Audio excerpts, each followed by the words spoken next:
This is James Corbett of CorbettReport.com, and I'm like to welcome you back to the New World next week. And joining me today on the program, as always, is my good friend and the co-host of the program, James Evan Pilato of MediaMonarchy.com. James, thank you for joining me once again today. Thank you, man. I really enjoy doing these. As do I, and I really enjoy getting straight into the news, so what have you got up for us first? We're going to go for the hat trick today and hit the three main sites from the Media Monarchy Kingdom. So we're going to start it off on MediaMonarchy.com with a story I just saw earlier this morning by way of the Big Brother Corporation, the BBC. Davos security head found dead day before Economic Forum. The police commander in charge of security at the World Economic Forum in Davos, Switzerland, has been found dead in his hotel room, local authorities have said. Marcus Reinhardt, age 61, had been head of police in the Swiss canton of Graubünden since 1984. All indications point to a suicide, local police said in a statement. Police Captain Marcus Suter will take over the security operations in Davos, where the 5-day forum starts on Wednesday, the 27th. Some 2,500 business and political leaders from around the world are expected to attend. That is all of the BBC report, and I do have added into this posting a lot of other links, but it seems at this point a lot of the information is somewhat sparse. The longest report seems to come from the Wall Street Journal, and it's basically a Dow Jones press release. So there is more to find, and even just running searches on Davos 2010, you can see reports from Daily Finance saying Davos 2010 is just a sideshow to government's business. And interestingly enough, we even see George Soros saying we need to break up the big banks, which gives me the opportunity to promote the fantastic episode 113 from Corbett Report, Meet George Soros. James? Well, thank you for the promotion. Yes, George Soros is a very interesting character, so people definitely need to read into the comments that he's making here about the banks and their role. But this story, I guess, is one of those stories that we don't know, obviously, from the outside, and with these very short articles that are available on the subject, whether this is a significant event or merely a suicide as it's being labeled. But it does bring up the specter of the possibility that there are other forces at play. And I guess it kind of lines up with the stories that we've been seeing recently. I think you mentioned on a recent episode of MediaMonarchy.com that whereas before we had a lot of suspicious deaths regarding microbiologists, it seems that since the econo crash, we've been having more and more suspicious deaths of CEOs and banking heads and other people in that line. So I understand that that's something that you're keeping track of at Media Monarchy as well, right?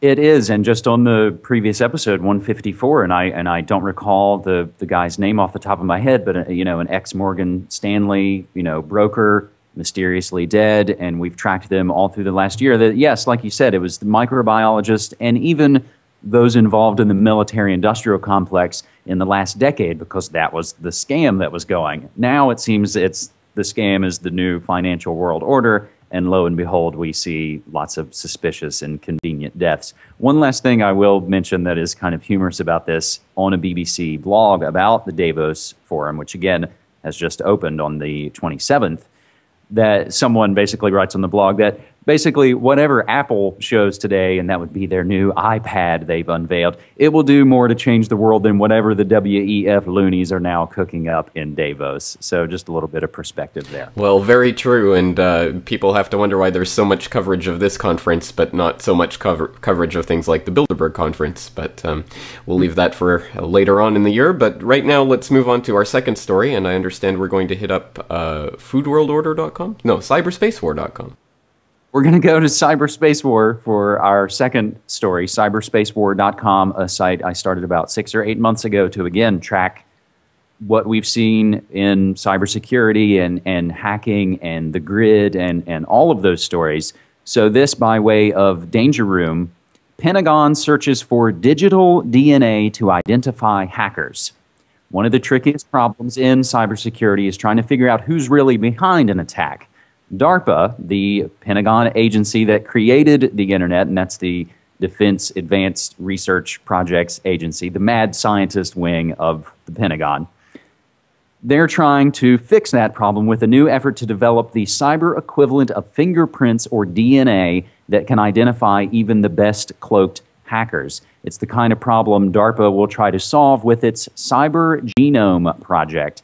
And there are a whole host of links here, and we're going to jump down to the bottom to get a quote from the register.co.uk to basically break this down. And again, folks, all the information and all the sources are available in the show notes for the New World next week. But basically, in other words, any code you write, perhaps even any document you create, might one day be traceable back to you, just as your DNA could be if found at a crime scene, and just as it's used to be possible to identify radio operators, even on encrypted channels, by the distinctive fist with which they operated their Morse keys or something like that anyway.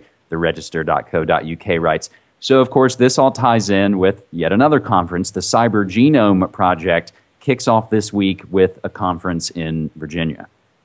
Very interesting. And to me, I find it difficult to believe that the Pentagon doesn't already have this capability. But at any rate, I'm sure it serves to keep up the panic about cybersecurity that's been ongoing for some time now, and the hype surrounding this issue.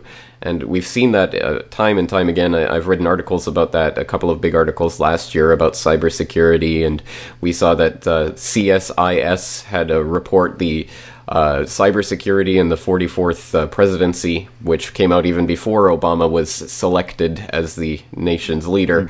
And we've seen this big buildup for quite some time about this. So I think this just serves to further enhance and keep up the hype and try to promote the idea that the Pentagon is really unable of tracking back these dastardly hackers at the moment. But to me, to my mind, that's pretty much what this story is. But what's your take on it?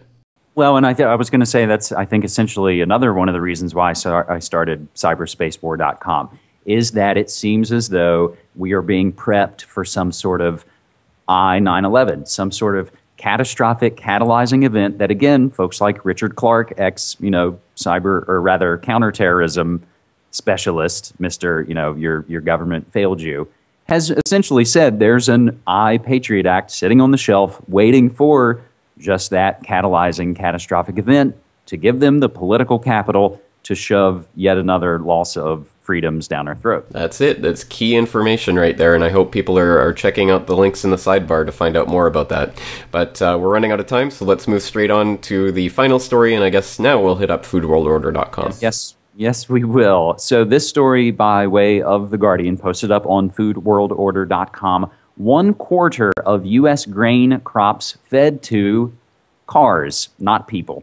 1/4 of all the maize and other grain crops grown in the U.S. now ends up as biofuel in cars rather than being used to feed people.